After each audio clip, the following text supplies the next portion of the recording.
Greetings, Ohio Valley. This is Dan Lima with OSU Extension from Belmont County. And this is Karen Cox from WVU Extension in Ohio County. Thanks for tuning in to Extension Calling, your source for research-based information for the farm, garden, and home.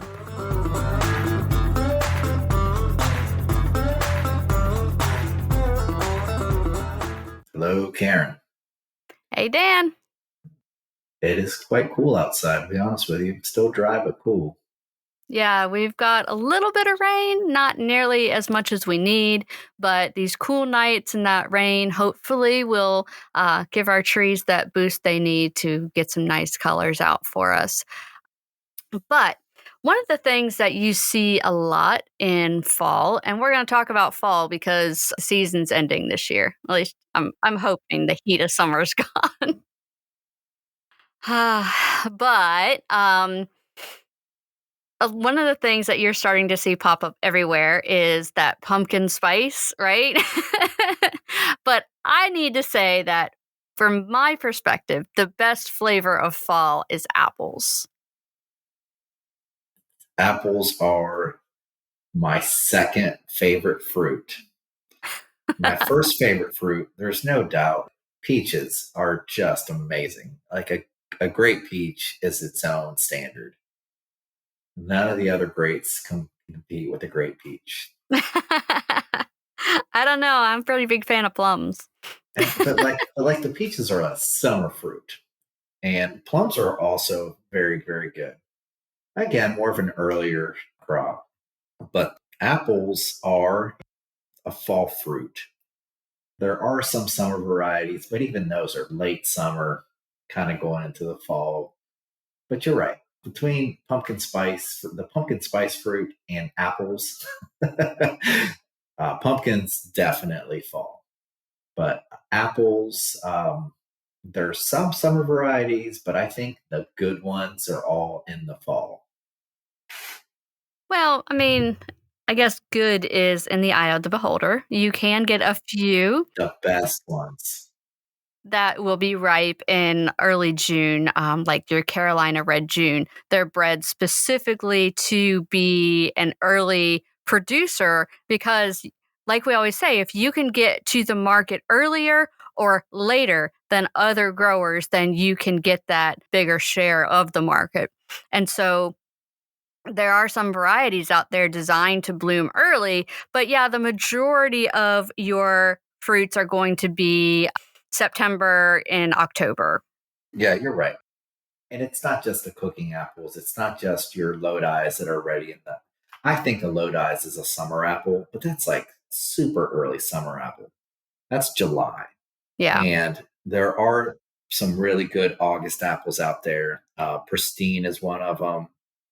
Williams Pride is a mid-August apple, and the Red Free, also a late August, mid-September apple. You might even be able to get pristines a little bit early in late July, depending on your microclimate. That's right. Yeah. Pristine would be the earliest of those three.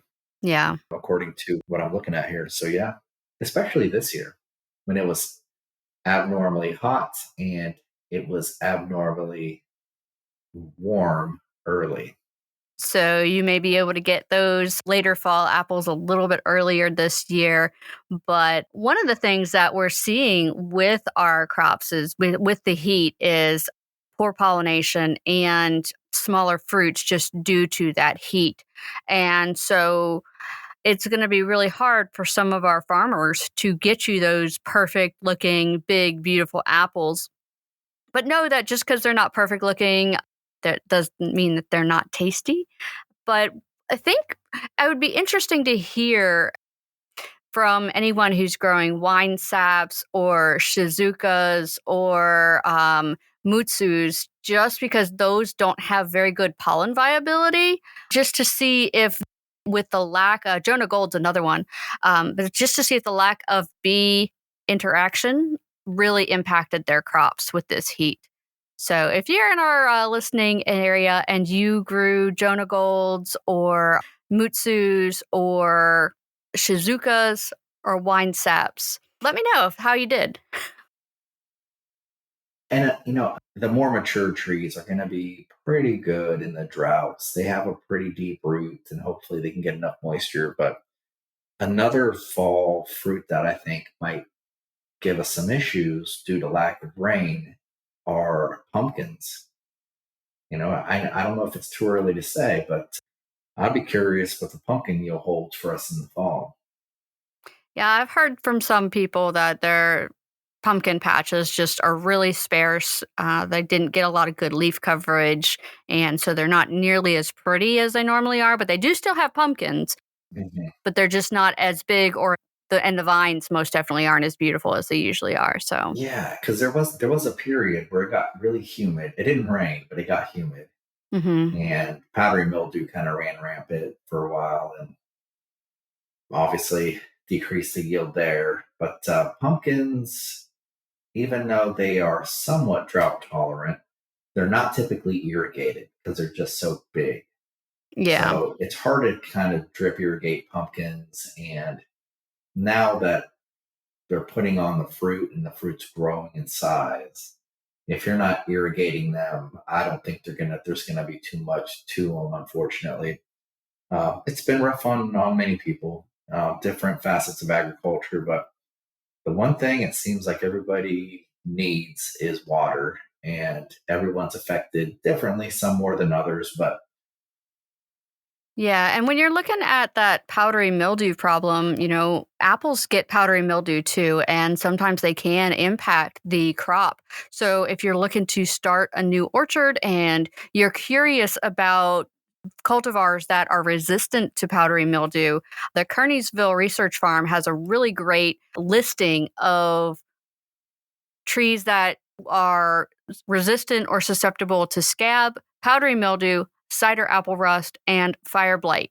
And the chart also tells you about the pollen viability, bloom season, harvest season, and how vigorous the tree grows. And granted, this is a West Virginia based research project. So in Appalachia is where you're going to see the most accuracy for these times for harvest, but you can still have a good idea of ones that are more or less resistant to these diseases. and I'm looking at our Ohio State University controlling diseases and insect and home fruit plantings, and it does give you resistance of several apple cultivars and important apple diseases chart. And that's something that we've talked about in the past, how a lot of times, if you want to enjoy a good fruit crop, instead of trying to figure out which one you like the most, take into account as well as the amount of work to get a quality fruit that you would enjoy out of it. Because if you're not willing to put the sprays in, put the time in, and it's if you're not, you're not. If you don't have the time to do that, you don't have the time to do that. But what you can do is you can select cultivars that will be suited to your lifestyle, to your taste, to what you like to do, what you really don't mind doing or mind doing, and allow you to get quality fruit. So usually the big diseases for apples are apple scab, cedar apple rust, fire blight, and powdery mildew. And a lot of times you'll have resistance in maybe one, but not the other. Some varieties are susceptible to everything, and some varieties are really have pretty good resistance in most things. But if we're talking powdery mildew, the Red Delicious is a good variety that's resistant to powdery mildew. Enterprise is another one. The Granny, or sorry, not the Granny Smith, but the Gold Rush. Liberty, Lodi's, Yellow Transparent, which makes sense. Yellow Transparent and Lodi's, those are kind of the early harvest apples. Great for cooking. Probably not the best tasting fresh apple, but I would say that I think the best pie I've ever had was a Lodi. So, let's weigh that into the mix there. Another good one, Tideman's Red and Spartan Surprise. Two words, SIRPRICE. I like that name. And the Red Free.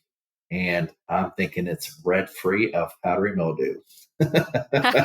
So there are plenty to pick from. I think probably the most common ones that people like, the most popular ones seem to be the red delicious, low dyes are popular. I don't know if people grow them so much and like in the home garden. If you want an apple tree, you're probably not going with the Lodi, but Lodi's are very sought after apples. The first apples on the market. People like to make applesauce. People like to make pies. And again, I will reemphasize that some of the best pies I've had are Lodi's. From my family's background, our favorite pie apple is a wine sap, and mostly because it really retains its structure in a pie. But the problem is a lot of orchards have moved away from wine sap simply because they ripen so late in the year that people have forgotten about the local farm markets and there isn't enough of a market for them. And so keep in mind, if you have an orchard near you, find out if they have any late producing apples because they can have multiple varieties that are coming ripe in late October and even into November. You know, Fuji's will ripen through November, your Granny Smiths, your Pink Ladies, those are all going to come ripe later in the year. And so go ask and find out how late they're going to be open in the season. And don't forget to go back and actually buy some of those later producing varieties because we need to maintain the genetic variety in the apple production so that when we have problems with drought, we have problems with too much rain, we have a variety of trees. Some of them are going to do well and some of them aren't. And so the more variety we can have in our production, the better chance to have a viable crop when we're looking at weird weather patterns. That's right. And ironically enough, you would think that a late harvest apple would be a larger apple, but that's not necessarily the case. Some of the later harvesting apples that I have on my list here are Sundance, Enterprise, and Gold Rush. The Sundance is a medium sized fruit, sweet, tart flavor, yellow fruit with some russet. Enterprise is Enterprise is a very popular apple, good quality, late season, smooth, glossy red. The Gold Rush is another excellent quality fruit. The Gold Rush actually has very good storage ratings. Very late maturing, golden, delicious type. So you can, if you like the golden apples, if you like the red apples, even some of those varieties you can get later on in the season. But Karen's right. A lot of times, frost, whether it's early, like a first frost or the last frost of the season, the last frost will attack the flowers, and the first frost will attack the fruit. Yeah. Yeah. But a lot of times you have these different maturing periods, and that can correlate with the flower development as well. It doesn't always.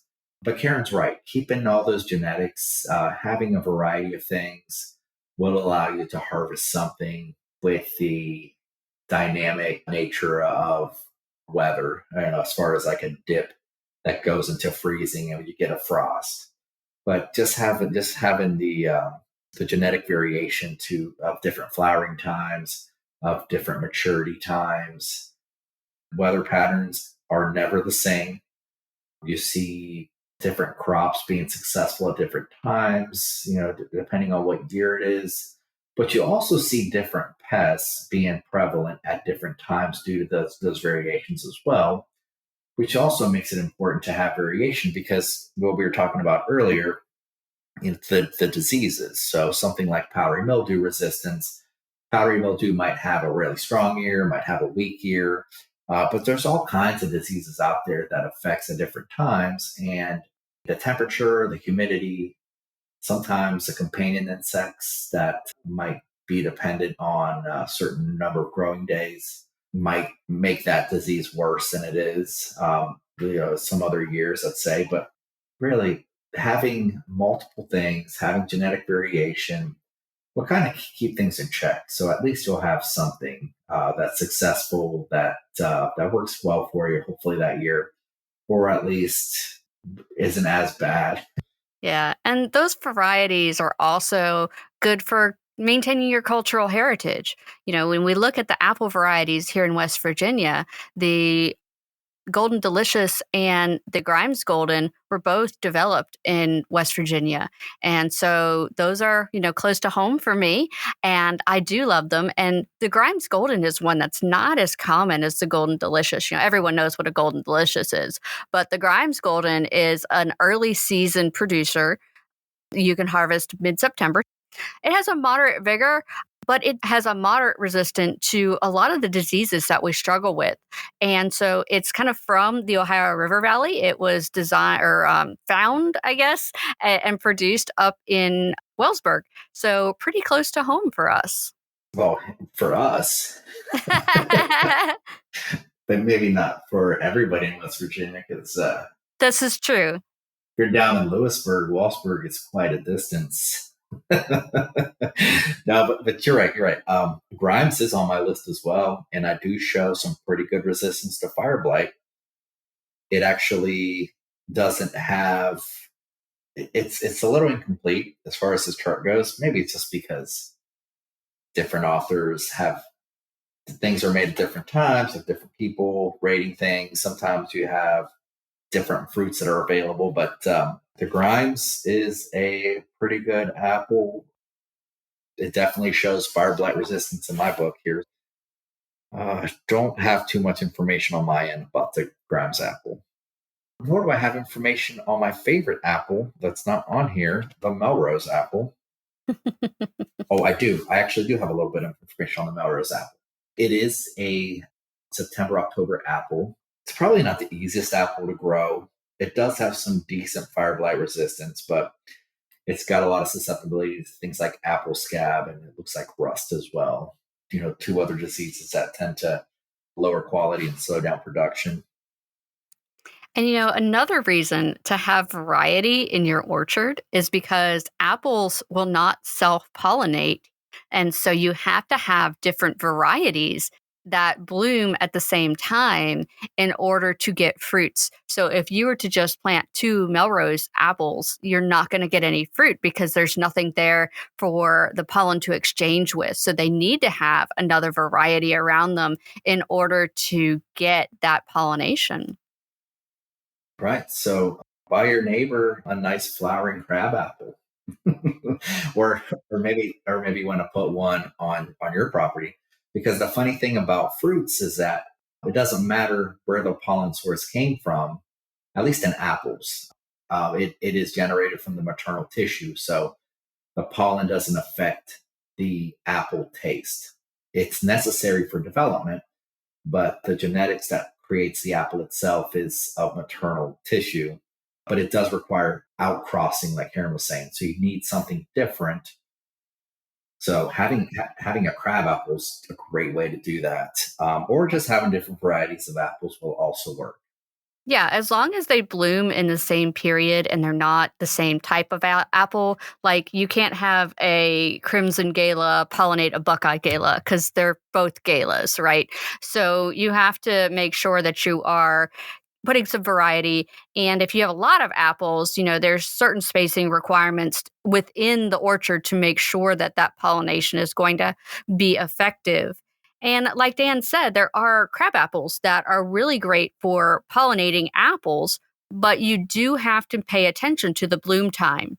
A couple really great varieties are chestnut, Manchurian, snowdrift, hillsop, spur winter banana, or Indian summer. Those are all really good pollinators for apple varieties that we like to eat. But the tricky ones are those late bloomers because you need to find a crab apple that's going to be one of those late bloomers to go along with your late blooming edible apple varieties. Mom always said I was a late bloomer too. No, just Yeah, kidding. you and me both. Uh, so again, now that we got you thinking about apples, and that you kind of go to the nurseries now and you see a lot of sales, and Oh, we've always, well, I mean, it's whether fall planting is possible, and fall planting is a good way to plant things, and and hopefully have them established, have them over winter, and then you'll get some success in the spring. I'm all for fall planting. What I don't like about the end of season sale planting is that you don't usually know what you're getting. And odds of you getting a dwarf variety that's not going to get to be 60 feet tall are pretty slim. So it's really a challenge working with people who buy a tree for fruit but don't realize what they're actually getting. And then, they call me in, 5 years and they're like, "This tree is getting huge. What do I do?" I'm like, "Well, the best thing would have been to buy the right tree to start with." But so be careful when you are going to those end of the year sales. I'm all for planting fall trees. It's a great time to plant a tree, but just be careful with what kind of tree you're getting. Yeah, it's usually, oh, my tree's growing way too big is not a problem, but sometimes it's a problem. And we really did not get into rootstock in this show at all. No. But you have dwarf, you have semi dwarf, and you have full size. Yeah, let's go with that. Different people like dwarf versus semi dwarf for whatever reason. I've heard different things. It's either one typically works out pretty good for most people. Obviously, semi dwarf is a little bigger, but still a good size, good manageable size. But if you're looking at, okay, so get the size you want, A, or get the size that you can work with. That's plan B. The other plan A, there's multiple plan A's in this show, is look at the disease resistance. Some of the ones I have here that seem to be a good apple, and I'm going to go from ripening period. The Williams Pride, which is an early dark red apple, dark red purple apple. Look at that. Talk about some fancy looking apples. Williams Pride has resistance of cedar apple rust, of fire blight, and has moderate resistance to powdery mildew. The Red Freeze, another good one, going kind of into that late maturing apples. The Sundance seemed to be a good one. The Enterprise is a good one. And the Gold Rush is all right, even though it does have some susceptibility to cedar apple rust. Now, when you're looking at these diseases too, pay attention and ask around to find out what is prevalent in your area. I mean, if your neighbor has a hedge of cedars or junipers, then maybe don't plant an apple, or find something that's got a good resistance to cedar apple rust. If you have a lot of fire blight in your area, which we do here, try to find something that's more resistant to fire blight. If you have a lot of scab in your area, which we do here, try to find something resistant to scab. And so, there's a lot of these forums out here. And if you reach out to Dan or I, we can get you a good printout of which apples have those resistances and which ones bloom early and late and things like that. But before we run out of time, we should probably get into a little bit about how do you know when your apples are ready to pick? So, your apples are going to probably change color long before they're actually fully ripe and those starches have converted into the sugars that we want to eat. Well, you can feel the depending on how hard it is, size is an indicator, color is an indicator. Another good indicator is if the deer ate everything except for like two, and they're ready to be picked. Well, hopefully we want to get them earlier than that. But yeah, I mean, yeah, texture is a really big thing. And so they're really hard. They're probably not ripe. They're either they could be crisp or mealy depending on the variety of apple. But if it's hard to bite into, that's probably not ripe. Now, if you have a yard tree and a really big issue with deer eating all your apples before you get to them, you might want to pick them a little bit before they're fully ripe. And you can do this, like the ones that you get in the grocery store, they've been stored for weeks, maybe even months before they get to your shelf. And so they harvest those 1 to 2 weeks before their peak ripeness. And so you can do something similar where you are going to pick it early and then store it for a little while, and it should become sweeter as it ripens. You want to get it as close to that prime picking time as possible without the deer stealing all of your apples, right? But they do emit ethylene and they will continue to ripen. They do. They don't taste the same. This is true. There's something to say about ripening on the tree. All the phytochemicals, all those things that make it taste good do happen, but you're going to have to compete with some wild animals. Just know the ripening period. We can help you with that. Sometimes you just have to try a couple apples to see if they're sweet. Apples will not hurt you. You might get a stomach ache if you eat a bunch of unripened apples, You'd have to eat a bunch of them, though. but you're going to figure it out real quick. Yeah. All right. So, everyone, enjoy those apples this fall. Make sure you support your local farmers, and we'll catch you next time. Hey, we just wanted to say thank you to everyone who has sent us an evaluation. That information is so very important. We are still looking for feedback from our listeners. So if there's a show that you've listened to that has really helped you, then please fill out that evaluation again and just let us know how you're using the information for the show. Yeah, let us know how our show is helping you, whether it's a major thing, whether it's a little gold nugget you're able to get out of it. We try to mix a lot of our experiences with the show and just want to know how it helps you out. You can fill out these evaluations as many times as you want. And also, you can use those evaluations to tell us if there's a topic that you would like us to address. So we do welcome that. And we're always looking for new ideas on things that you feel are important. So let us know what you want to learn from our show. You can find the evaluation online, or you can just call us at the office. You can reach me at 304-234-3673. That's 304-234-3673. And you can also contact me at 740-695-1455. That's 740-695-1455. Thanks for listening to Extension Calling. This show is a collaboration between OSU Belmont County Extension Educator Dan Lima and WVU Ohio County Extension Agent Karen Cox. If you'd like a transcript of this show, contact us at the office. Also, let us know if you enjoy the show by ranking us on your podcast app.